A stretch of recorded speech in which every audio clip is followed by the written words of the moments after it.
Let's see. Today we're moving on to the story, Paul Revere. Or Revere. I'll work on it as we go. There once was a man named Paul Revere who went riding under the midnight moon for liberty because he wanted a country without a king. Who was this Paul Revere? Paul Revere was a silversmith in old Boston town. If anything could be made of silver, Paul Revere could make it. In his shop on Fish Street, he made teapots and cream pots, buckles and bowls, and spoons and jugs and cups.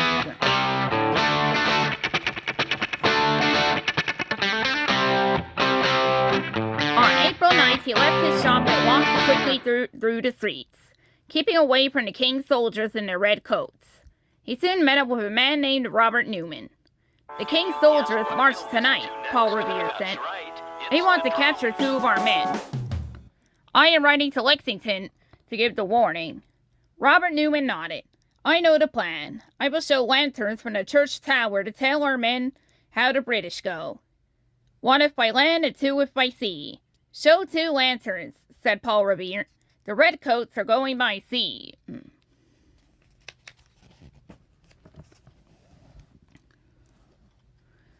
While Robert Newman started up the tower, Paul Revere hurried home. He put on his boots and riding coats and said goodbye to his wife and children.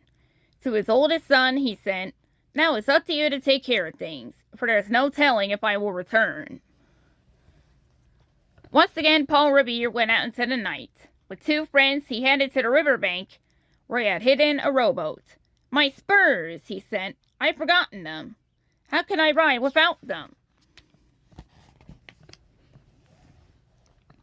Then he saw that his dog had followed him. He wrote a note to Mrs. Revere and tied it to the dog's collar. Home, boy, he said. Home, as fast as you can. The dog was back in a few minutes and tied around his neck were the spurs.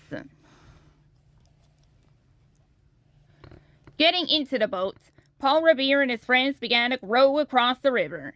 To reach Lexington, Paul Revere first had to sneak past the Somerset, one of the king's big ships.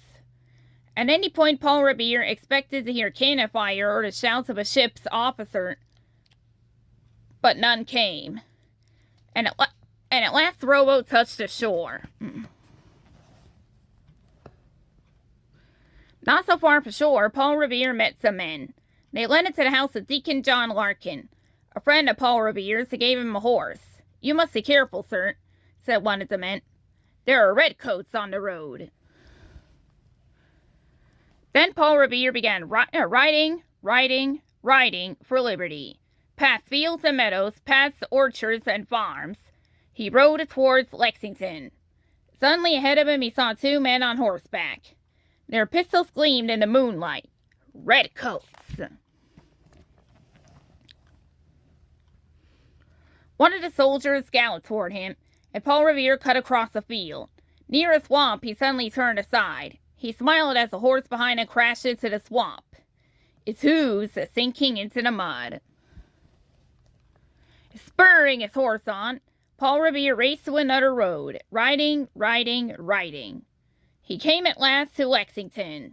He warned Sam Adams and John Hancock that the soldiers were coming for them.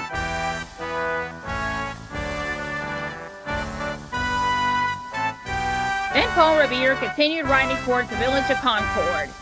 At every house along the way, he shouted, To arms, the redcoats are coming. Everywhere men reached for their rifles. Church bells rang and drums rolled, for the redcoats were coming. And the time had arrived to fight for liberty.